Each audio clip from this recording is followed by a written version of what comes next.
आज की कहानी है अपने कर्मों का फल तो भोगना ही पड़ता है। एक राजा था, वो बहुत धर्मात्मा और न्याय करने वाला था और वह भगवान का भी बहुत बड़ा भक्त था। उसने ठाकुर जी का मंदिर बनवाया और एक ब्राह्मण को उसका पुजारी नियुक्त किया। वह ब्राह्मण बहुत ही अच्छा और धर्मात्मा था। वह राजा से कभी भी कुछ नहीं मांगता था। उसके स्वभाव पर राजा भी बहुत प्रसन्न थे और उसे राज मंदिर में पूजा करते हुए 20 वर्ष हो गए थे। उसने कभी राजा से किसी प्रकार का कोई प्रश्न नहीं किया। फिर एक बार राजा को एक पुत्र पैदा हुआ। उसने उसे पढ़ा लिखा कर बहुत विद्वान बनाया और उसकी शादी एक सुंदर राजकन्या से करा दी। शादी की रात को राजकन्या को नींद नहीं आई और वह इधर उधर घूमने लगी। जब वह अपने पति के पलंग के पास आई तो उसने देखा कि हीरे जवाहरात से जड़ी एक तलवार वहाँ रखी है। उसने उस तलवार को मयान से बाहर निकाला तो वह तलवार बिजली के समान चमकने लगी। यह देखकर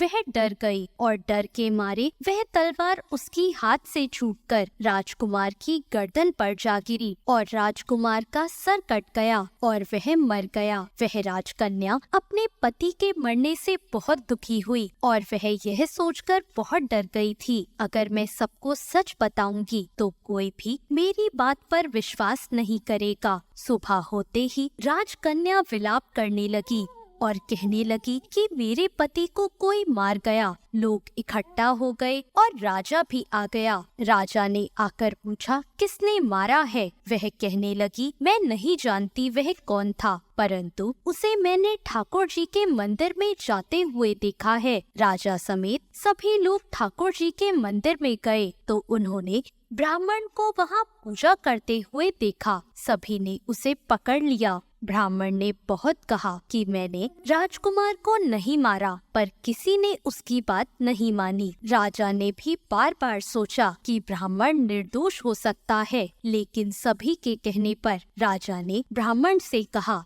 मैं तुम्हें प्राण दंड तो नहीं देता, लेकिन जिस हाथ से तुमने मेरे पुत्र को तलवार से मारा है उस हाथ को काटने का आदेश देता हूँ। ऐसा कहकर राजा ने उसका हाथ कटवा दिया और इस पर ब्राह्मण बहुत दुखी हुआ और राजा को अधर्मी मानकर उसका राज्य छोड़कर चला गया। उसने फिर बहुत खोज की कि कोई विद्वान ज्योतिषी मिले तो अपने बिना किसी अपराध हाथ कटने का कारण उनसे पूछूं। फिर उसे काशी में एक विद्वान ज्योतिष मिले। वो ज्योतिष से मिलने उनके घर गया तो वो ज्योतिष वहाँ नहीं थे। उनकी पत्नी उनकी आलोचना कर रही थी और उन्हें बहुत भला बुरा कह रही थी। थोड़ी देर में वो ज्योतिषी घर आ गए। उनके घर आने के बाद भी उनकी पत्नी उनका तिरस्कार कर रही थी, पर ज्योतिषी चुप रहे और उन्होंने अपनी स्त्री से कुछ भी नहीं कहा। इसके बाद वो अपनी गद्दी पर जाकर बैठ गए। ब्राह्मण को देखकर ज्योतिषी ने कहा,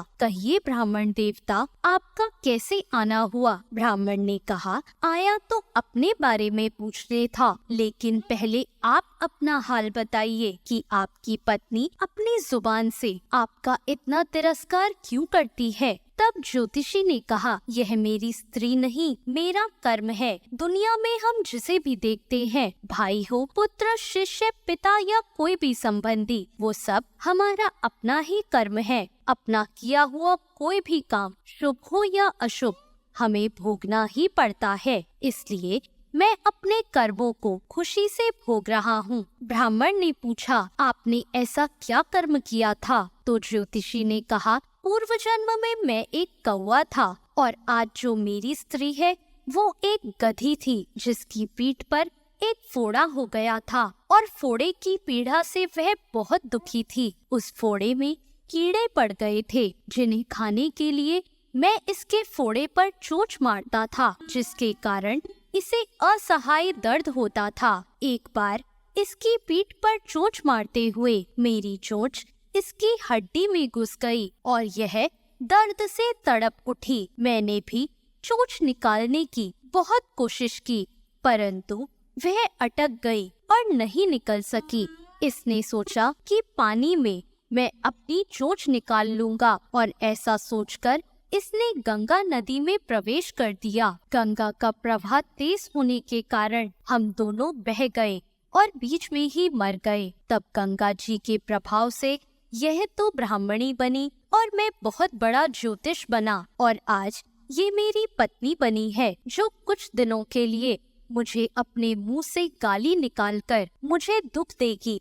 लेकिन मैंने चोंच इसे दर्द पहुंचाने के लिए नहीं मारी थी, इसलिए इसकी समझ एक दिन ठीक हो जाएगी और अपने पूर्व कर्मों का फल समझकर मैं इसे सहन कर रहा हूँ, और मैं इसलिए ही शांत हूँ और उस दिन की प्रतीक्षा कर रहा हूँ जिस दिन इसका स्वभाव अच्छा हो जाएगा। अब आप कहो कि आप यहाँ किस लिए आए हो? ब्राह्मण ने अपना सारा समाचार सुनाया और पूछा, अधर्मी पापी राजा ने मुझ निरपराध का हाथ क्यों कटवाया? ज्योतिषी ने कहा, राजा ने आपका हाथ नहीं कटवाया, आपके कर्म ने ही आपका हाथ कटवाया है। इस पर ब्राह्मण ने पूछा, ऐसा किस प्रकार हुआ? तो ज्योतिषी ने कहा, पूर्व जन्म में आप एक तपस्वी थे और राजकन्या गाय थी तथा राजकुमार एक कसाई था। जब कसाई गाय को मारने लगा तब गाय अपनी जान बचाकर आपके सामने से